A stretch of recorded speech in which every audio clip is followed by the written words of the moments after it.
On this episode of The Ethics Experts, we do a deep dive into Hollywood with Jay Rosen, VP of Biz Dev at Affiliated Monitor. So, if you don't know Jay, welcome to the ethics and compliance community because he is really the mayor of this space. But it's a really cool conversation. He's got a really great background. He's just a good guy, a lot of great insights. So, hope you enjoy part one of our conversation with Jay Rogan, and we'll see you soon. Welcome to the Ethics Experts, where we're elevating ethics and compliance and HR to the strategic level it's supposed to be. Hey, everybody, welcome to the Ethics Experts. If it's your first time joining us, welcome. And if you are a returning subscriber, hey, bestie, hope you're having an amazing day. The world's a better place because you're in it. You see what happens when you subscribe to the Ethics Experts? You get a bonus greeting on every single episode. So join us as we change the world by fixing our workplaces. I am here with Jay Rosen, VP of Biz Dev at Affiliated Monitors. Jay is perhaps the most popular guy in our ethics and compliance community. I think he should run for mayor. That's my goal for this episode. If we can get you to put a sign in your yard and start getting a little campaign for mayor going. How's it going, Jay? It's going great, Nick. So the mayor of E and C, huh? Yeah. Let's get you out there kissing babies, man.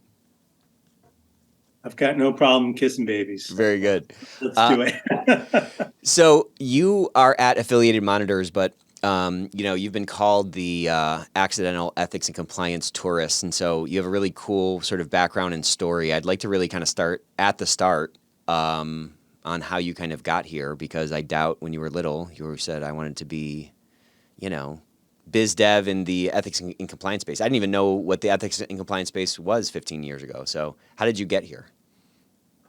Okay. Well, we will.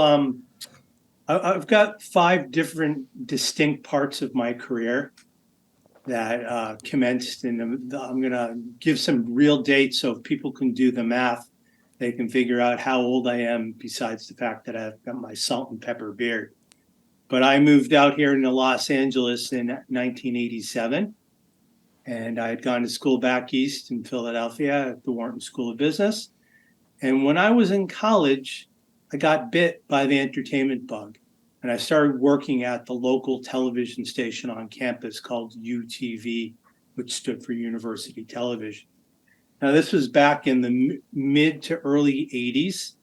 So the signal from our studio probably didn't go 2 blocks. People who were on UTV were there to be resume patters, to say, oh, I did this, I did that. But some of us really got into it. And they used to have a little show called Movie Lineup. And it was like Siskel and Ebert.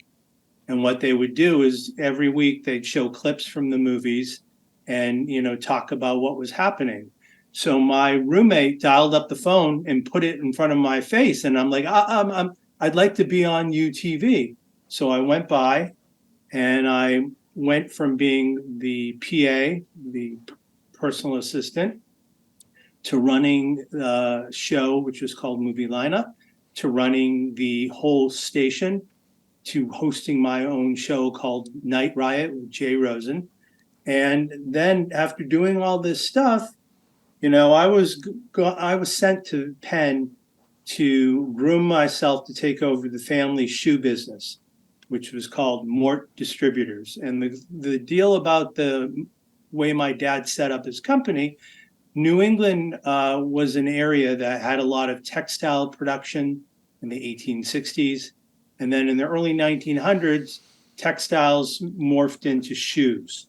So my dad's concept was that every factory shoe store in New England would have a factory outlet there that would sell seconds. And, basically it was the precursor of having a Ross Dress for Less or a TJ Maxx, but it was way ahead of its time. So basically, Mort Shoe Distributors was this concept.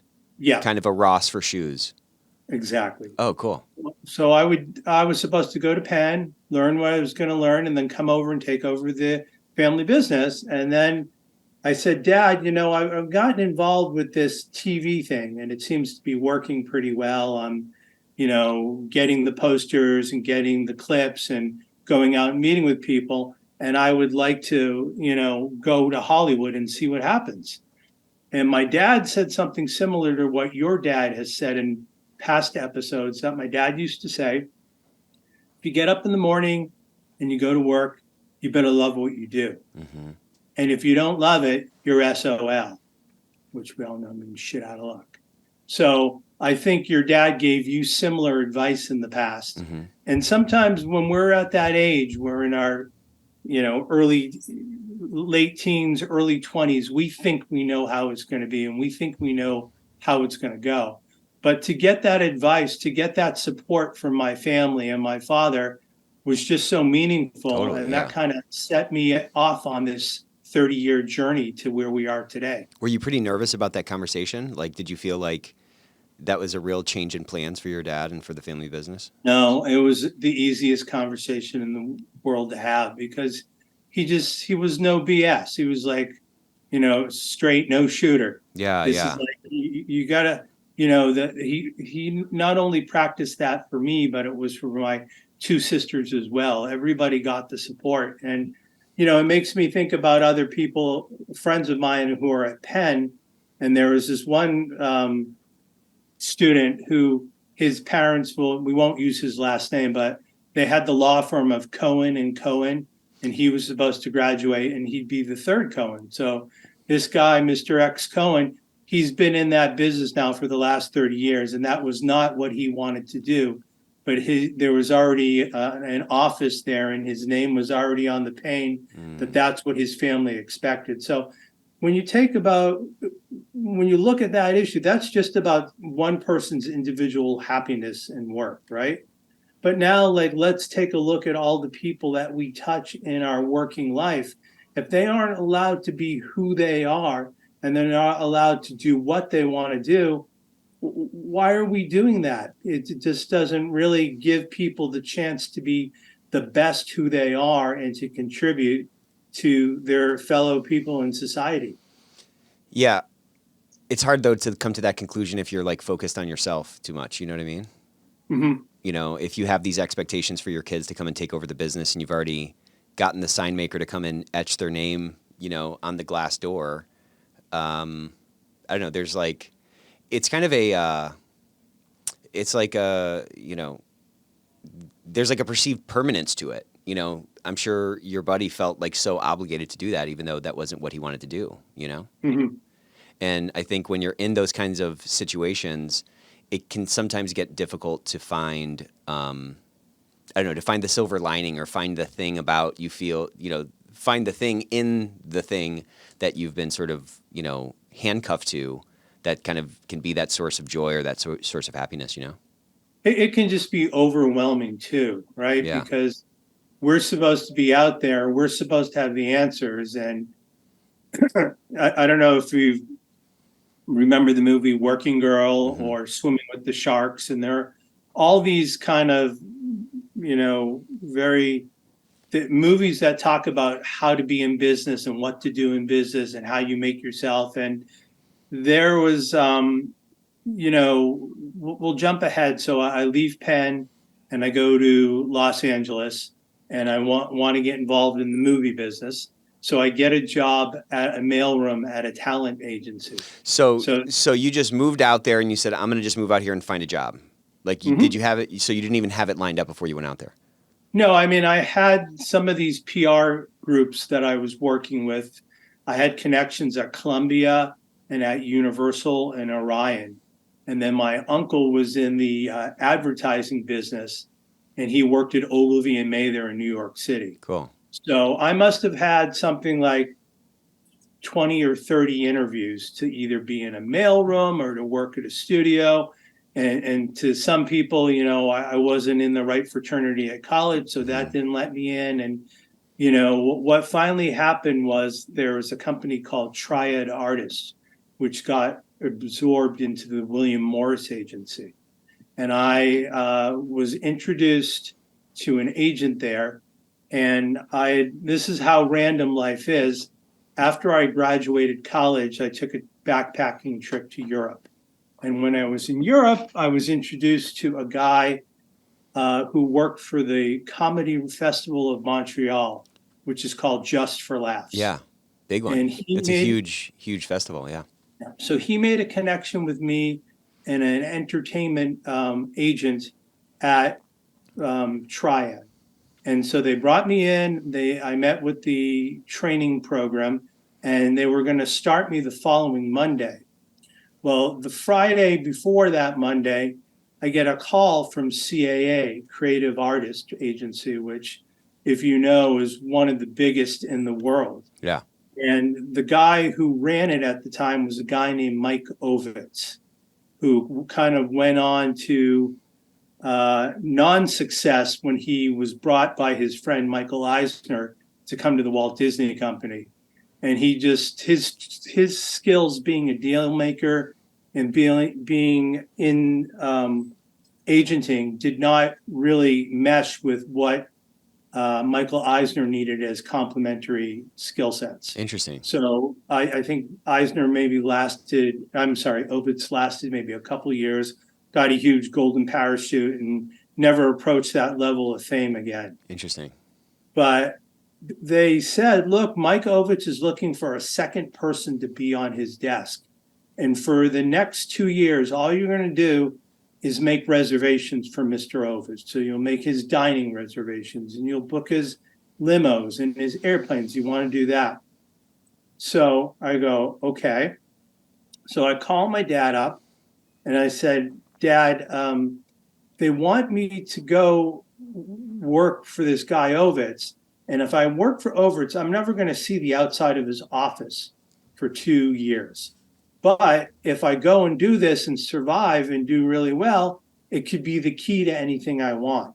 Yeah. And I said, but I also have this deal where I can go to Triad and I can immediately be in the mailroom. And what you do in the mailroom is you deliver scripts to people's offices and their houses and their things like that. And my dad said, well, you made a commitment to the people at the first company. You should stick with it.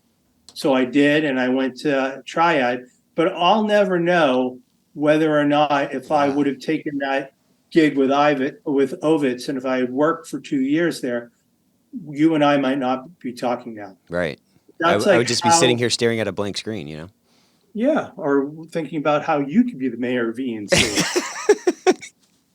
But that's crazy, right? I mean, this guy shot to some kind of fame. He was obviously a very powerful person. Looking back, I mean, I know you said that, like, oh, I don't know. If you could do it again, would you have done the same thing? Do you think that was good advice? I mean, it's unarguable to some level that it's like the right thing to do. I think if I want to look back as to what happened to him individually, I probably would not want to have been associated with him. Yeah. Just because he's so toxic now. Totally. But at the time, it was like, he was the guy. At the time, I would have hit the lottery. But it's just like, it's that one kind of little thing that you move a little bit, you take a step across the street, and if somebody doesn't pull you back, the car hits you. Right. Right. So you go to Triad, you're working in the mailroom. What was that like? It was absolutely amazing. It was like being a kid in the candy store. What you would do is you would either be in the Xerox room copying scripts and contracts, or you'd have the run.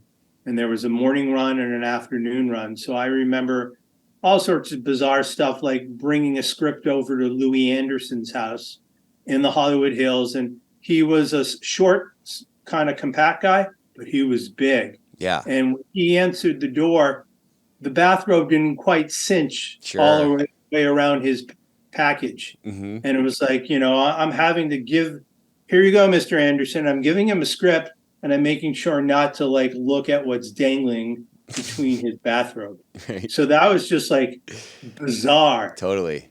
And, for me, I read a lot of books about Hollywood and the studio system.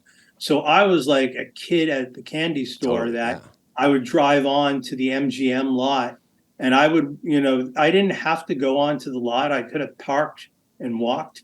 But to me, it was so meaningful to go in there and see the little dressing rooms and see the names of the people. So that was something that just totally jazzed me. And, there are people that I met in the mailroom that I'm still friends with, really? In life 30 years later. That's so cool. there was just, this kind of camaraderie. And what the job expectation was is you were supposed to be a sponge and take in as much as you can. So, if we got a new script for Die Hard and we represented Bruce Willis as we did, you would make the 20 copies and distribute them to everyone, but you make a 21st copy for yourself. Cool. You weren't like selling it or dropping it off, but you were reading it so you could be able to talk about, oh, this guy wrote the new draft of the script for, for so-and-so. So like J.J. Abrams, who is this major director who did Star Wars stuff and Star Trek, he had started off, and the first script he had sold was something called Taking Care of Business with Jim Belushi. So he went from doing these small pictures to being a big force in TV with Felicity and Alias. And just to, somebody like him, to see, I remember that name of him, and then he grew into this amazing creative powerhouse. Wow. So to have the ability to interact with those people, to see what kind of creative ideas and find out what would sell and what wouldn't sell. So that was like some of the what you were supposed to pick up by being in the mailroom. Yeah, you start to get to know the writers. You start to see, you were probably reading several scripts a week, and then Not a day. Oh, real? Okay, so you're reading tons of scripts. You're seeing in pretty short order what's getting picked up, what's working, what's not working. What were your big takeaways from that? I mean, that sounds like such a cool. That sounds like such a cool job. I love reading movie scripts, by the way. When I was there, we're talking about it's 1987 till 1990 or so. And this was the era of what was called the spec script. Oh, okay. And basically, you want to get yourself known in Hollywood. The way you make a lot of money in Hollywood is not having your movie made, but it's getting to be on a very small roster of people who are script doctors. Yeah. So like the number one script doctor was William Goldman, who wrote Butch Cassidy and the Sundance Kid. So he was an author. He wrote screenplays, he wrote novels. And the deal that you were trying to do is he had a very kind of hard-boiled, glib style. So a lot of people tried to copy the way he wrote. And then what would happen is the king, another king of the spec script was a guy named Joe Esterhaus, who did Basic Instinct, if you recall that movie. Yeah. And he wrote just a lot of things that were very much kind of pushing the edge, very sexy, very much, detectives trying to find out who did the murder. So what we learned there is you wanted to come up with this everyman who was kind of wisecracking. So Bruce Willis was really a kind of paradigm that this is the kind of actor you would want to write to him. So if you could get Bruce Willis to like your screenplay and he could get it made, that'd be great. But even better, if you could come on as a script doctor and they pay you $100,000 a week to write pages. Wow. Think about that. If you're doing that and if you're doing that 5-6 times a year, you have a pretty good living. Yeah, right. And what a cool thing. I mean, that's such a cool thing. Come in and just kind of doctor the script up a little bit, punch it up, make it a little bit, make it a little tighter. Carrie Fisher, England, New England accent comes out. She was a huge script doctor, Princess Leia. Oh, she was. And write things. She would go in and write jokes or write things from her perspective. But she made a ton of money. Wow. Carrie Fisher. That's so interesting. What other stuff was getting made around that time? Because that was a pretty big pivot point in that industry as this new thing came in vogue. Another guy, the guy who wrote Lethal Weapon. Do you know? I don't know his name, but I've seen that 1,000 times. Shane, and his last name is skipping me. But again, same kind of ethos there, yeah. He had this group of guys from UCLA, and they all hung together at this house in West Hollywood called the Pato Guys. And these guys were their own kind of rat pack, but they were a rat pack being script writers. Cool. And so they would all, again, write the next, they would try to come up with what's the next hip thing. So like, if you're a studio and you have intellectual property like Lethal Weapon or like Star Wars or like Star Trek, you've got a pre-built-in audience Right. there. So if you can do a good job, what tends to happen is sequels make less money in kind of decreasing fashion. Yep. So like there are a few ones that break the mold, and like Lethal Weapon is one of those. That Lethal Weapon 2 made more than 1 and 3 made more than 2. I think Die But Hard has then, that same pattern as well. yeah, but then after a while, Live Free or Die Hard, it's like what, Die Hard 892. Right. It's like it's like it's got Bruce and he's still kind of wisecracking. And sometimes they did a great job, like the one with Timothy Oliphant, who's got the trucks and they're driving around DC and trying to blow up the world. Yeah, yeah. That one worked really well. But the thing is you got to come up with something that's repeatable, and then something that people are going to want to do. And so coming up with that IP in the late 80s and the early 90s and developing that and saying that, can I do this in TV? Can I do this in film? And learning that. So the tough part about that is you could do that and you could come up with the right screenplay, but it might not get produced for the wrong reason. Somebody might have a competing script in development. So there was a while where nobody would make a pirate movie. And then for some reason, one year they had 2 pirate movies that were at the same time. So you're either ahead of the curve or you're behind the curve. And what I ended up doing was I met a guy in Seattle who ended up being my writing partner. And we wrote something like 11 screenplays. We optioned 3 of them. Cool. We got paid to do rewrites on 1 of them. But at the end of the day, the company that bought our screenplay had done a similar movie. And they basically bought the script preemptively so it would stay off the market and they could make their film. So again, you go for the elation of selling the screenplay, right. And you're like, oh my God, I got my name in the Variety and the Hollywood Reporter, but then it's like the guy who's my producer doesn't want to make my movie, and he's taking as long as he can to keep me off the marketplace because he doesn't want the script to get made. So can I indulge you for 3 minutes? Please, yes. Yeah, this is great. So the movie was called Double Blind, as in a double-blind experiment. Mm-hmm. So there's a guy who's our hero, and he's a former stuntman in the movies. And he has a company called Double Your Pleasure. So if you want to appear, if you want to have Madonna sing at your birthday party, he's got a person who's like a double who will show up and be Madonna or be Marilyn Monroe.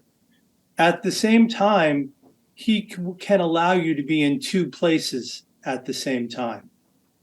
So what happens is we are going into the War Memorial Opera House in San Francisco, and his limousine pulls up and a guy steps out of the limousine and he has just the right touch of gray in his hair. And he brings a very attractive woman with him. And all of a sudden he coughs, and they're going into the opera house and he takes his wife's jacket and he says to her, he doesn't say to her, but he motions to her, I'll meet you up in the opera box. So he goes into the coat check room and gives the coat to the woman there. Suddenly we have cross cuts of the woman in the coat check pulls the man into a sexy embrace, and they start going for it. The other woman enters up into the opera box. The fat lady sings. The couple in the coat room orgasm, and the guy excuses himself from the opera box. He walks down the steps, and he comes in and looks face to face with the guy who's coming up the steps. He looks down and says XYZ, and the guy realizes his fly is open. He zips it. He goes back up into the box with his wife, and the guy who's coming down the steps takes this gray powder out of his hair, takes a fancy ring, throws it out, and walks down into the front of the opera house. You've just met your hero, Gil Hardy. Gil is a former stuntman. He's the owner of this company, Double Your Pleasure. And if you want to take your wife to the opera and hit the hat check girl, you can do that because he allows you to do it. Well, here's the quick thing that happens. Gil is pretending to be somebody, and he's going over the Golden Gate Bridge. The car that he's in is ambushed, and Gil gets shot off the bridge. Now, since he's a former stuntman, he doesn't get killed, but as they're blowing him away with guns, he jumps out over the trestles of the Golden Gate Bridge, hooks himself on, and now he's got to figure out, do they want to kill him because he's pretending to be this guy Putnam, or do they want to kill him because he's pissed off the Russian mob? So we sold this thing, and, it's like, the last page says, this is double blind. He says, come back and watch Gil Hardy, who will appear in Triple Threat. So we already had anticipated double blind, triple threat. And here's the part where it gets, I get chills when I talk about it. We were optioned by Michael Keaton. And this was just as Michael Keaton stopped being Batman. So we said, gosh, this is going to be the first, Michael Keaton action movie after Batman. And he's got this real kind of, he's crazy. Great. Yeah, he's nuts. He's funny. He's nuts and he's funny. And you can see him delivering these things. So I remember being in Europe on vacation with my family and talking to my writing partner. And we're just like, oh, shit, we got it. We got it. Michael Keaton, we've got this screenplay. And of course, it got sucked up in development hell and didn't go anywhere. Brutal. But you can just have such highs and such lows. Yeah, I mean, such highs and such lows. I mean, you're toiling over the script and you're doing rewrites and you're doing different drafts and you're passing them around town trying to get picked up. You get picked up, you get the Michael Keaton thing, and then it just gets sort of caught. It was like a chess move or something. That's crazy. Yeah. Who did you envision? Like, did you envision an actor when you were writing it? We kind of figured out it was either going to be like a Bruce Willis, a Mel Gibson, and that's why we didn't initially think it would be Keaton, but just to think about, well, how perfect, especially that he's decided, because if he's going to bring his audience from Batman and he's going to have a new action movie. This is like right up his alley. Yeah, and I mean, with that kind of a tailwind, it would probably do well enough to, get that triple threat going. Yeah. Oh, that's crazy. I just read about today that Warner Brothers made an entire, I think it was like Roadrunner versus Acme movie. So it was Roadrunner versus Coyote. The whole thing is made and done. And they're just putting it in the vault forever to like not release it. How crazy is that? Imagine that. Yeah, well, they also did that with wasn't there a Batwoman thing? Yeah, and they're writing it off, and they obviously get like a massive tax credit for it. But I mean, I'm just saying, writing a script, getting it picked up, getting it optioned with that actor, that's brutal. How much even more brutal if you like made the whole movie, the editing's done, and like you never launched the advertising. You know what I mean? And they're like, we're just going to throw this one out. I mean, that is just mind-boggling to me. It's mind-boggling that you have an industry that rewards that. Well, that's what I was thinking about. I mean, they have an incentive to do that, and I mean, it's a pretty interesting kind of phase that this whole industry is in. How have you seen it change from when you were out there? Because we're in this mode now where. Well, I remember there was the Writers Guild strike of '88, and we just had the Writers Guild strike of 2023. Right. So there's still going to be the studios who are the bank, right? They're gonna pay for the movie. They've got all the money. So basically, they're a glorified bank because they're not developing talent anymore. It's not like you had a dream factory here in the 30s and the 40s, and you had 10 people who were writing in this room and 10 people working on this and they're working on the Thin Man script and this or Mhm. that. So since I entered the business back in '87, they keep going more and more towards just being a place to raise funding. And then they also have the distribution, right? Um, that they've got access to all the theaters. And what's kind of changed now is that Netflix, blew the whole paradigm up, Yeah, right. because you don't need to get people to go see movies in the theater anymore because they're streaming at home. And so, that's where, when Netflix started out, if you recall, used to get your DVDs mailed to you. Right. And that was just a stopgap, that they always had the vision of the future, that it was going to be delivered on video on demand. It used to be VOD, and people would say, what the hell is VOD? Right. And, now we got a situation where I'm watching the NFL on my TV, streaming it, and that there are all these other people that don't have to have access to a satellite anymore. Right. You don't have to subscribe to a network. You can just go to Gmail or YouTube, and you can basically watch the NFL there every week. Yeah. I mean, how much foresight was that to say we got to change how this media is delivered? And that old story of when they went to Blockbuster to try to partner with them, and Blockbuster, I forget, there was like a $5 million number thrown around or something, $30 million, some relatively small number, and Yeah. I think they got like laughed out of that meeting, and that was like such fuel for them to launch this thing. Yeah, I mean the change is absolutely wild, and then you're seeing there's been this kind of interesting change where a study came out, I think, I don't know, 15 years ago or something, that there was a pretty material, or like a statistically, according to the study, a statistically significant difference between, movie performance based on budget. So if it had like a $40 million, budget, it would generate X. Mhm. And if it had a $90 million budget, it would generate like 10X. So then you saw this sort of trend in the movie business of, I mean, budgets now are just like off the charts. Like even for shows on Disney, they're spending 300 million, 400 million bucks, and that really popped for a while. But now it seems to be like they're spending a lot of. I mean, Disney's a great example over the last 2 years, just like how much money they've lost on their movie business from they're spending hundreds of millions of dollars on these productions that end up not really performing in in the theater or even on streaming.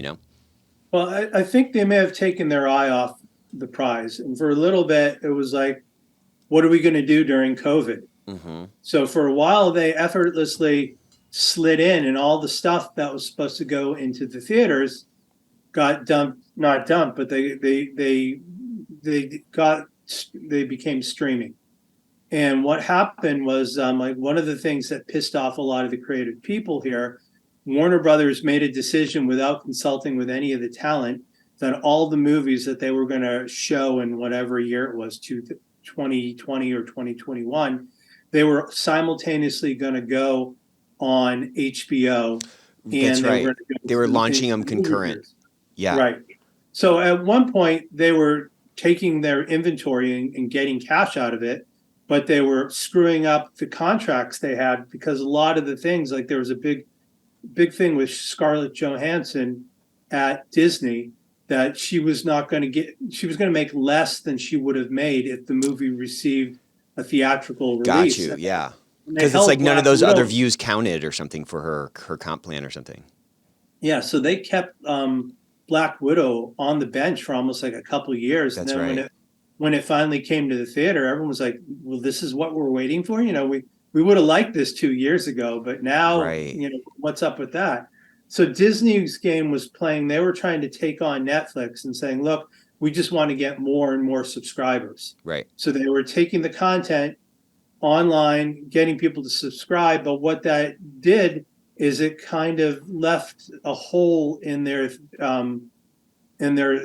distribution plan. So when it was time to get back into the theaters, they weren't in the same position, because they were trying to get people to subscribe to Disney Plus. Right. And by doing Disney Plus, you were getting them to come in, but you basically it just was kind of screwing up the model. So you got a lot of churn. Yeah. And churn is people coming on the system. Maybe I'm coming on just for Loki, or maybe I'm coming on for Star Trek, or rather Star Wars. After I see that, I'm going to churn right off. Right. So it wasn't long-term growth. It was an illusion of growth. And now, with things getting bad, with all these strikes, with the car strikes, the writer strikes, the actor strikes, now people, Wall Street for the whole last year has been doom and gloom about, having to, worry about starting to let people go. And that's where we're at now. And so Disney is saying, I'm not going to pay money for these certain series that, even though I commission them, I have to pay money to have them streaming. So I'm going to take them off the streaming service. Interesting. So what do you think that's going to lead to? I mean, it's such an interesting time, right? I mean, there's this massive pivot in the sort of the distribution, or, how these products essentially are provided to people, how people consume them. You have this crazy churn going on. Everybody's like streaming bill is probably bigger than their, like, remember when streaming first came out and everyone was like cord cutting, and then they were like, cool, I can save money on like cable now. Well, I think everybody's streaming bill is probably like what their old cable bill used to be. So like that's been all replaced. I think they've kind of rearranged the chairs on the Exactly. Titanic. Yeah, exactly. And they're, calling it by a different name, but it's still, at the end of the day, that one of the things that were keeping the actors and the writers from settling was the whole AI situation. That imagine you're Tupac now, right? And people can do a deep fake on you. And so if we get to a point and they say, give me an actor that's 6 feet tall and that has curly hair and that shoots with his left hand, you can create that now. And the writers and the actors needed stipulations to go in and say, I can't, the studio does not have any rights to my likeness. It's kind of like the whole thing with NIL and the NCAA, right? That I'm a quarterback and I don't want to play at Auburn and I want to play at Notre Dame. Well, I'm the one who's going to benefit from that, not you. Right. So again, I think that it's really kind of interesting, but kind of scary about AI doesn't have anything to keep it on the third rail. Yeah. So right. when we get to the point, I mean, we're looking at what's happening in the world right now. How do we get to the point and understand, is this person really a candidate for the presidency of the United States? Or is he somebody else that, we've created an avatar, we've created an AI that's going to go out and say controversial things, and they're going to get attributed to this candidate. The candidate's going to say, it wasn't me, it was my AI.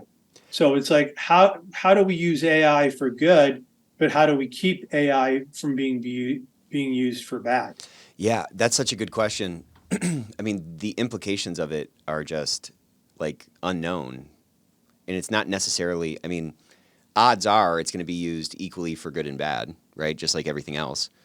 And it just like widens, like the good of it can be great, but the bad of it can be so confusing and have really, really negative impacts. I mean, that could wreck somebody's career, wreck their reputation. I mean, it's already kind of happening. Like it's happening on social. You see something and then there's like community notes below it or comments below it saying that like, oh, this is fake or this is AI generated. And like, you really can't tell. I mean, I think pretty soon we're going to see. So I don't know like what caused that writer strike to end. I know there was some really big, again, this is like, I'm not sure how accurate this is, but I think that a lot of writers weren't getting any credit for stuff that was going on streaming. Remember back in the day, it's like if you had a show, the goal was always to get it to 100 episodes so that could go into syndication and then you can get that mailbox money. I think there was an issue with that. But then the AI thing as well, and it's such an interesting conflict because I think you see this with writers just like in marketing right now, like copywriters. They don't want to like embrace the AI thing because they're kind of threatened by it. But like there's AI generated copy for marketing that's like really good. So you know what I mean? And then if you look at the studio's perspective, obviously they're trying to maximize profits and, they're probably thinking like, have I been overpaying for this creative for so long, or is this a valid, creative substitute for, the next, Pato guys or whatever those writing I rack pat think was. my understanding of what happens in the writer's room is like, say you're on Frasier, right? And there's 12 or 15 people in the writer room, and some of the people are senior writers, and some of them are a bunch of guys and jokers and people who write jokes. Say the studio now says, look, I don't want to pay for 15 people in the writer's room. I want to pay for 3. Right. So the younger people who get in there as a learning experience don't even get to come in because their job's been eliminated. Mm-hmm. And if you're the assistant to the chief writer, you're going to say, look, you know what? You used to take notes. You're going to take notes again, and you're going to do this. And, you're, instead of you getting 5 screenplays to write, and if you get an individual writing credit, you get more residuals on it. You're going to come in and you're going to do all the work. But at the end of the day, my name's going to go on top of it. So that's where you're talking about. You're losing the number of positions and they're getting less paid. And so, it's kind of like if you don't stop at some point, it's all going to be artificial writers. Mm-hmm. So they were fighting for their future to say, we still need to get people to come in, and we need to have, you're talking about, normally there used to be 22 episodes in a season. Yep. Now you're lucky if there's 8 or 10. Yeah. And so it doesn't change the amount of work. It actually means that there's less stuff, because it would take 1 year what we used to do now takes 2 years. And so again, you've got, my sister's in post-production. So she basically, when her last show ended before the strike, she hasn't been paid. And people who work on shows, when they go on hiatus, they kind of build your money in that maybe you're making $150,000, but you get that spread out of 52 weeks. You're not really getting paid because you got paid ahead of time, if that makes sense. Yeah. So now they have to go in, and all these people, they haven't been able to work or look for jobs because the studios are not making anything. And that's why one of the things that they've set out here is that so the fall TV season and so in the summer movies don't slip away, they needed to start putting things into production now. So the window was November. And if you don't get things going in November, you almost lose another whole season. And what they just lost was basically 4 months of the strike. Okay, so the strike was 4 months. So you think them getting it figured out, they're not going to have, it's not like we're not going to have any movies. No, we just won't have as many as we wanted to have in the pipeline. Interesting. And then the question is, again, is how do you split that up between going to see them in the theater, or, something's got to be pretty damn good if I'm going to go out and see it in the movie theater. And that's usually just a Marvel movie. Yeah. Well, like, there's this new movie. The guy who was in Sideways, what's his name? Paul Giamatti. Okay, so there's a new movie that's being advertised, The Holdout, and that's on. And it's directed by Alexander Payne, who is a writer-director who did Sideways. So something like that, although I'm really jazzed to see it, I don't need to see that on a big screen. Totally. I can wait 2 months or 6 months or whatever and see it when it streams on TV. So, they're also trying to, it used to be that you've got, a $30 million movie used to be a mid-sized movie. Yeah. That's like nothing. That's almost like an independent movie. Right. And then you got Marvel films that are $250 million. So they still haven't figured out a way how to protect those small movies. Right. And where do those small movies go? Do they go to an Angelica theater? Do they go to an art house place, or do they just come home? Yeah, they just go straight to streaming or something. Yeah, so they have to make the economics work, and they have to share. And the automotive industry hopefully is going to share, and the writers and the directors and the actors, they're all going to share, because the longer and longer we have these strikes, not stripes, the worse it's going to be for our economy. what did you say? You said something about yeah, I was gonna say like you saw I think like comedy movies were hit more than anything with this like budget shift thing. Because like there used to be 8 to 12 like comedy movies per year that were 15 million, 30 million, kind of under that 30 million level. And now like you just don't see any comedy movies. Like there was a time like maybe, I don't know, 2008 to maybe 2012, 15 area where there was like just so many comedy movies coming out. And now it's like you're really lucky to, I mean, I'm saying in the theater. There's obviously still stuff, I guess it's still like a little bit more sparse. But it's just interesting how that shift, that sort of like paradigm shift, the mentality shift of the studios has led to, what's coming out and what's kind of flopping. I mean, Well, a you lot of also these, the you last got a handful of, place like, go ahead, sorry. you got a place like Netflix that says I want to be in the Adam Sandler business, and they don't care whether it's going to go have a theatrical release at all. Yeah, right. Then you need that for the Adam Sandler audience on Netflix, which has, I think, supported his movies to over $2 billion. Crazy. That's nuts, So you isn't know it? what? He broke the paradigm. He's like, I'm going to go to work for Netflix, and this is what we're going to make movies that I know my fans like. Yeah, and he gets roasted a lot, but I don't know. You know what you're gonna get? I mean, like getting a bag of Cheetos, you're not gonna equate that to a steak, but you know what you're getting when you open that bag. You know what I mean? He's just very generous to the people he Oh, works he's with, great. Yeah, and he is he's great. Um, I started listening to this podcast called Fly on the Wall. Have you heard of that? no, Oh, it's great. It has Dana Carvey and David Spade from okay. Saturday Night Live, and they're just interviewing all of these comedians. All these guys that they used to work with on Saturday Night Live and all that stuff. And it's so interesting because after you listen to a couple, I really start to get some insight into like what that whole business is like, how crazy it is. And anyways, they talked a lot about, or they talk about Adam Sandler all the time because they've both been in his movies and all that. And they said that, he's one of those guys that came into Saturday Night Live and he just had like tremendous confidence. He was like an Eddie Murphy type where he just came on and he was killing right out of the bat. And like most people, when they go on, it takes them a couple seasons to really start to build their confidence. But he was just so confident coming right in because his mother, built him up growing up that he could do anything, And there's this story they tell where, Adam Sandler in his first season, he's like, oh, I love that guy. I'm going to put him in all my movies. And David Spade was like, your movies, what are you talking about? You just got here, But just he's had that vision for so long, Mm-hmm. and he stayed pretty, he's kind of True. stayed pretty true to himself for sure. And look at the like span of things that he's done. I mean, it's pretty interesting. I finally saw Uncut Gems like a couple weeks ago. That Mm-hmm. was crazy, You see the one where he plays the basketball scout with this big Yugoslavian guy? No. But I just heard about that. I heard that It's awesome. that was great. Queen Latifah's in it. Yeah, it's totally because the guy loves basketball, Yeah. and it's definitely check it out. I will check it out. Anything else you've seen recently? We didn't even talk about compliance, man. We just talked Well, Hollywood all day. I think we're going to have to burn this off. This could be an extra part too.